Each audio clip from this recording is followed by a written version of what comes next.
Opa, voltamos aqui rapidinho. Gente, nós estamos com uma contra-regra aqui fantástica, que são os mesmos, né? Alessandra Vinícius, lindo, voz, tá enfeitando o estúdio aqui hoje. A tia tá até mais feliz.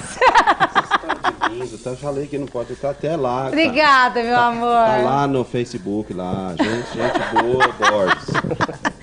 Olha, Décio, já ouviu falar da síndrome do pânico? Eu ouvi dizer que você teve isso aí uma vez. Eu tive uma vez. Você também? O Adilson também? Quando acaba o dinheiro do Adilson, tem síndrome do pânico quando acaba o dinheiro. Acabou o dinheiro, socorro! Eu também tenho isso aí. No dia seguinte ao meu salário já acabou o dinheiro. Mas vamos falar aqui com ele, que é psicólogo, Iader.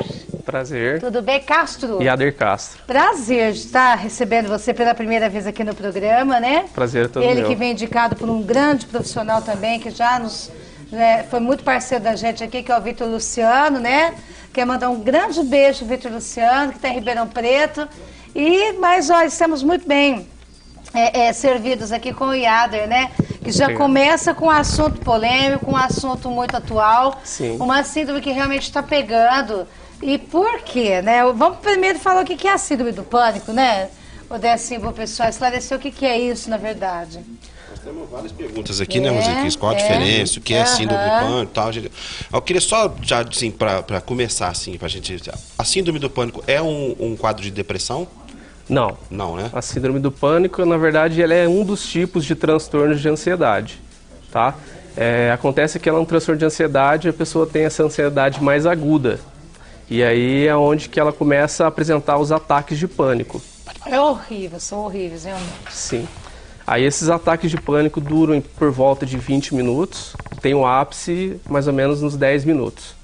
E aí a pessoa tem várias características para poder se enquadrar nesse diagnóstico, né?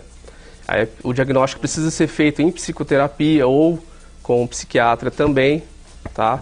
Então é um processo, não é assim de primeiro, ou até mesmo a pessoa ouvir alguns sintomas e já achar, querer definir que está com síndrome do pânico ou não.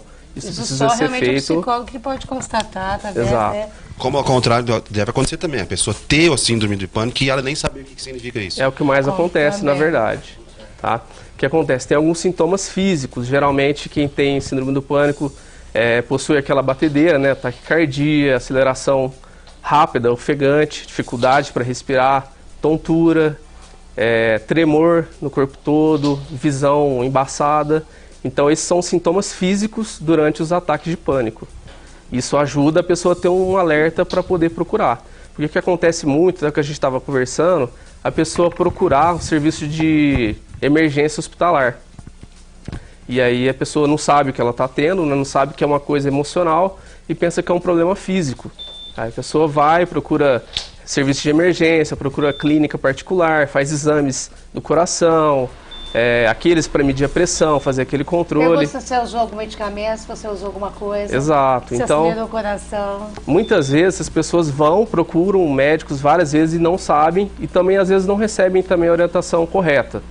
E aí a pessoa vai protelando, não vai tratando aquilo. Deve ser difícil uma pessoa com um quadro desse procurar, por exemplo, um pronto-socorro, assim, que está passando mal, batedeira, isso, não enxergando direito. E deve ser difícil para um profissional lá diagnosticar que realmente é uma síndrome de pânico. É isso? Isso. Às vezes até dão alguma medicação para a pessoa ver que não tem nada, né? Dá uma medicação para a pessoa se acalmar, mas às vezes não tem um encaminhamento correto, que seria para o psiquiatra, para o psicólogo. São os dois profissionais indicados para fazer o tratamento. Quero mandar um grande beijo para minha psicóloga, né, doutora Márcia Vedovato, que está sempre atenta, né, graças ao bom Deus eu não sinto há muitos meses. Quem tem que agradecer ela sou eu.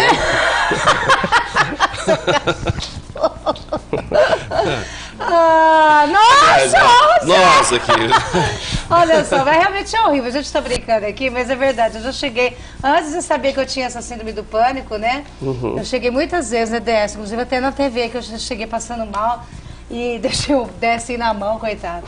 E fui parar realmente no postão, mas aí a pessoa que me atendeu, eu falei, eu tenho a síndrome do pânico. Então eles só me fizeram medicar, baixar a pressão e tal. E eu imediatamente procurei a minha psicóloga. Então, mas eu já sabia, já tinha o diagnóstico. Já tinha diagnosticado, então eu já tinha conhecimento. Mas é ruim para quem não tem, né? Não sabe que tem. E aí? Aí é mais complicado, porque às vezes não tem orientação, não tem conhecimento. Agora, ouvindo um pouco os sintomas, fica mais fácil, de repente, da pessoa ter um sinal de alerta e procurar ajuda, Exatamente, uma ajuda adequada. Com certeza.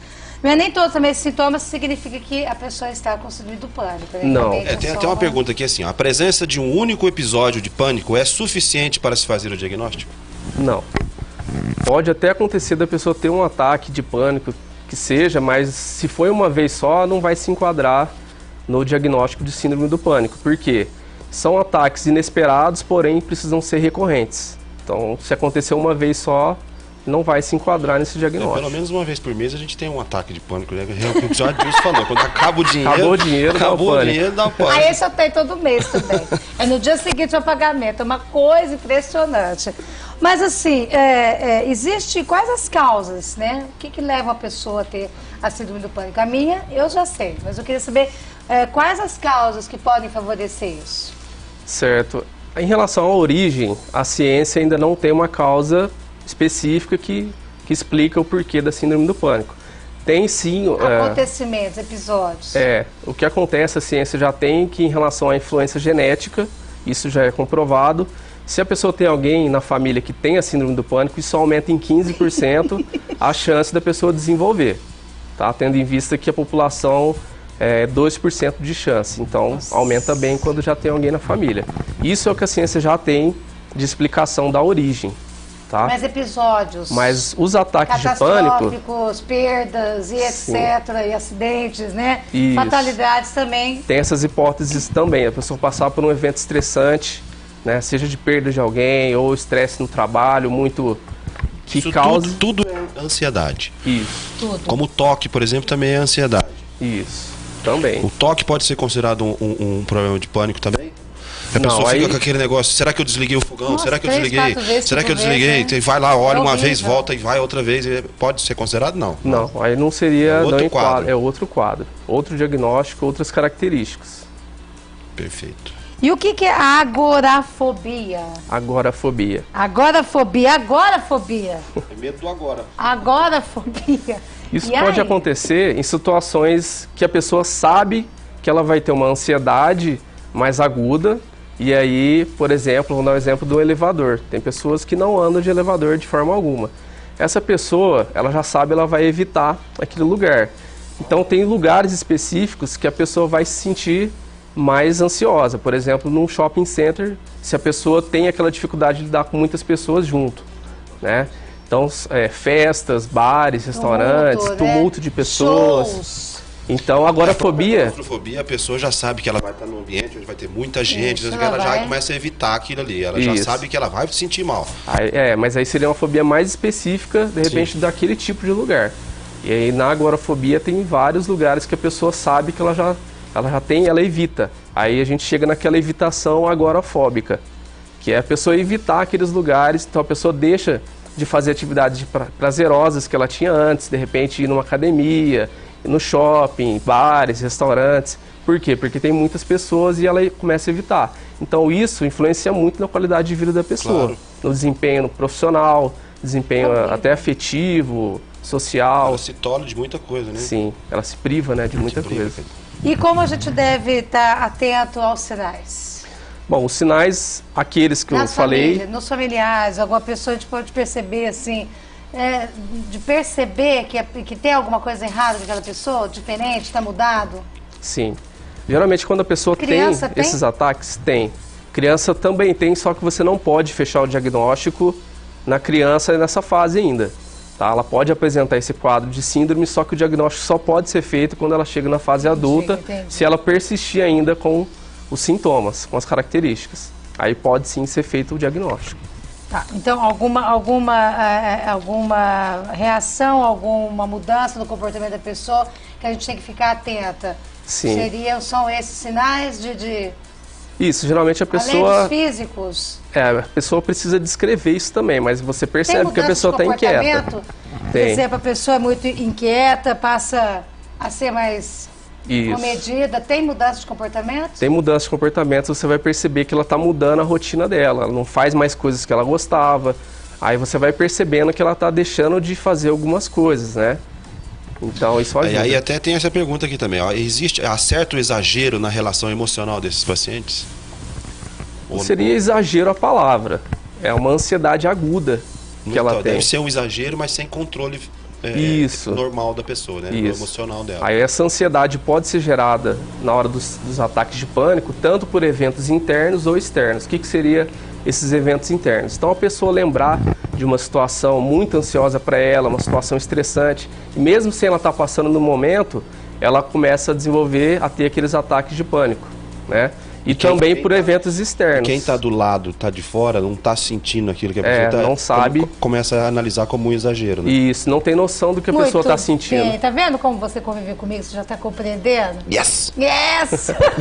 Diz que só quem passa para saber. O importante é que as pessoas compreendam, principalmente. Principalmente, tenha compreensão, porque não é um quadro fácil. Exatamente. E demora, viu? Pra gente, né? A gente, a gente consegue se curar disso? Não, né? A gente consegue tratar.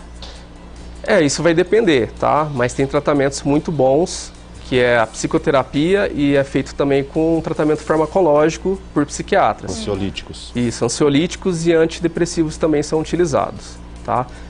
A terapia... Esse é o último caso, né? No vai grau depender. Mais... Vai depender do grau que tá. Tem muitos casos que pode ser tratado apenas com psicoterapia, que já tem resultados breves até. Se for da terapia cognitivo-comportamental, costumam ter resultados muito rápidos. Bacana. E você trabalha com ela, Sim, né? Sim, trabalho com a cognitiva. Muito bacana. Não é cirúrgico. Não é graças cirúrgico. a Deus, né?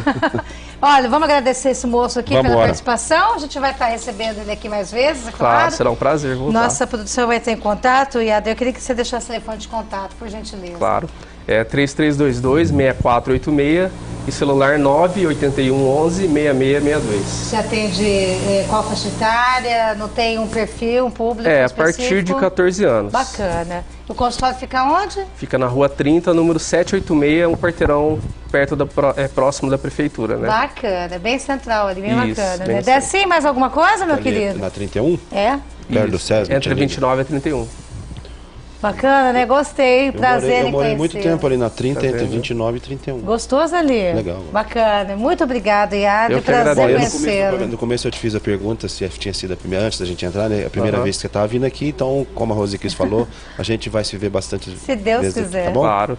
Prazer receber. Prazer é todo beijo meu muito grande. Daqui a pouco ele está aí já. Mestre da matemática, da economia. Meu Deus, Daniel, socorro. Chegou um monte lá em casa. Joga pra cima e escolhe uma pra pagar? Não. Daqui a pouquinho ele vai falar tudo pra gente. E tem as meninas lá da Seixonoye também, né? Um evento maravilhoso que acontece domingo, você não pode ficar fora dessa. A gente volta daqui a pouco, meu brother. No dedinho, vai lá. Aí, bonitinho.